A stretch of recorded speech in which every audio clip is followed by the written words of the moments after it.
Welcome to the Farm Show, TV3's project where we bring you out to the farm and try to let people see what's happening on the farm. This week, Michael Stake is with us. Michael is a local specialist in precision farming, so that's our topic for the week. This is the corn planter in his farm shop that he's been working on.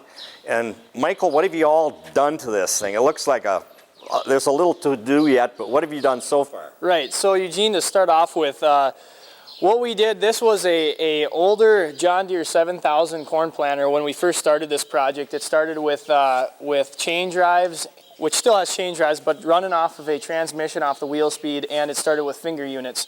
So what we did here is we transformed this planter into a precision planter through the use of precision planting parts. And what we did was we took off the transmission and we put on a hydraulic drive that now runs the hex shaft across the entire planter so that we can vary speed based off prescriptions and the speed of the tractor. And secondly, we took the finger units off and turned it into a vacuum planter. Vacuum planters tend to be quite a bit more accurate and are better at singulating different seed sizes with varieties of corn and soybeans you get. The starting point for this is you've got maps of your fields, and the soil in this area does vary more than some other areas. The Red River Valley, their soil is quite consistent. When you get into the lakes area, there's a lot of variation within the fields. So Michael's getting his planter set up so that he can plant different rates, different populations of corn in different parts of the field. And how is your planter going to know what part of the field it's on? How have you got that set up? Right. So the ability to have variable rate on your planter is really only good if you can actually use it. And so what we're doing here on the farm is looking at a lot of data spanning across the years with satellite imagery, yield data from the combine, soils data, and even now in-time, real-time drone imagery to create what we call basically zones, where we can find out and look at zones in the field where we know we tend to get a really good crop, and the zones that tend to fall behind, whether it be because of lack of water or nutrients or just pH, different reasons like that in the soil. So what I'm able to do is create a map on the computer that is, for easy terms, it's geo-referenced. So it's basically going to tell the tractor where it's at in the field and what rate to plant. So these maps are all predetermined before we even get out to the field. Okay, and how does the machine know where it's at in the field then? How does that work? So what we have on this white tractor of ours here is we installed a GPS system using RTK guidance corrections. What it's using is satellite data coming down from the atmosphere to tell the tractor where it's at, and with our RTK we have a base station located on the farm ground to correct that data based off of a point that doesn't move on the earth. And what that does is it tells the tractor exactly where it is in real time at all times.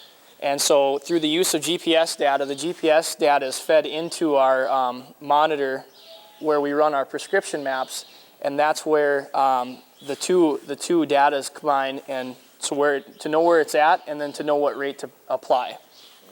And you were showing me earlier how the steering wheel on the older tractor, you added a device under there which will automatically steer to make a straight run down the field. Correct. So what we did there is this farm does not have any real super modern equipment, and we were lucky enough to work with Trimble to find a device called the Easy Pilot, which we can actually transform an older style tractor such as this into a machine that'll steer by itself. So we basically have a round donut motor drive around the column of the steering wheel that turns the wheels based off the monitor and the GPS.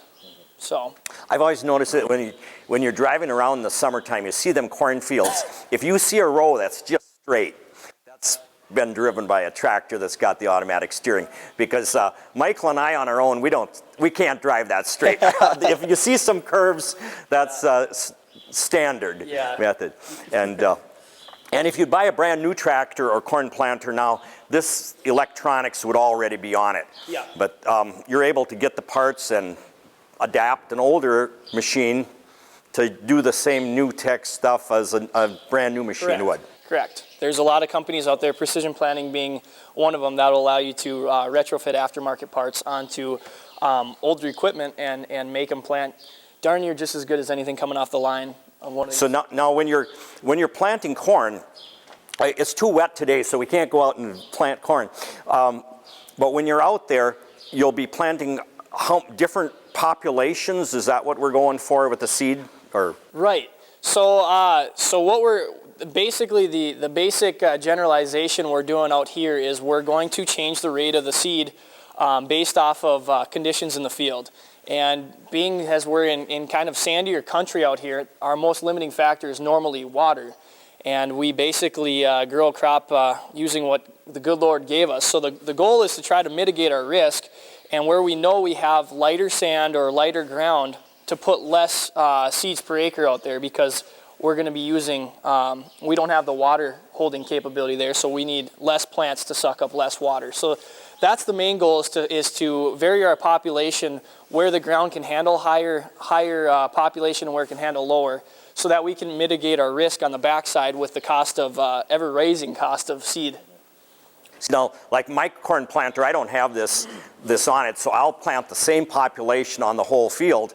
And so basically in some spots I'm putting too much seed, some places I'm not putting enough. This should take care of that. Well, yeah, in theory this will take care of that. The problem is it takes a good amount of a database of knowledge to figure out where and why and what rate. But in theory, yes, that's the goal, is to take care of putting products where they need to be, and more where they need to be and less where they don't need to be. Your tractor, you've also got the tanks mounted on there for liquid fertilizer, and you said not this year, but maybe next year you'll have was this the gadget for the fertilizer? Yep, so this is how we run liquid fertilizer. So this gadget is running basically right off the seed tube, and what it's doing is a Keaton seed firmer. We're running our liquid in-furrow through this tube here, and it's spraying the liquid fertilizer at a Y on the seed trench, has the seeds coming out of the seed disc. And then in the future you could maybe variable rate that also. Yeah. But not this year. Yep. Okay. Oh, all this new high-tech stuff. This is interesting. And it is really good that you're able to use some older equipment and use the new high-tech technology without having to buy a new planter. Right. You don't have to break the bank to become more efficient these days. But in starting point, you got your computer with a bunch of data, and then how do you have the laptop in the cab, or how does that connect to the tractor? No, so the way that works is we have a dedicated monitor for the planting population changes. And basically what I do is I create a map on the computer and I export it into a file that the monitor will read. And it's set in the monitor when we're in the field, and it's just running right off of it. So it's actually fairly simple once you get past the quick learning curve, but it's all in the monitor, and once it's there, you're good to go. Okay. Yep. Anything else about this that we've overlooked? Right now, no. It's I mean, there's a lot of new things coming out on the market that this planter does not have. One of the new new things we're looking into is dual hybrid planting, where on top of switching rates in the field, going from low to high rates, we're starting to switch hybrids in the field based off of offensive high producing zones and low producing zones, putting certain hybrids that'll take advantage of those. And they're coming out with aftermarket parts you can put on box planters or central fill planters that will literally hold two seeds in the box or the center fill and switch them on the go without you stopping the tractor or changing seed. It's all based on the monitor. That one I didn't know was available as a retrofit. Yeah. Okay, I just thought that was new planters only, but not so. Yep. So, well, I hope this all works for you this spring. We'll watch your straight rows and see that you get different populations in the field. That's going to be interesting. Yeah. Glad to see you're tackling the project. Michael's an NDSU Bison a graduate in agriculture, a variety of topics you studied there, so glad to see you applying it back into the shop here. Yep, go Bison.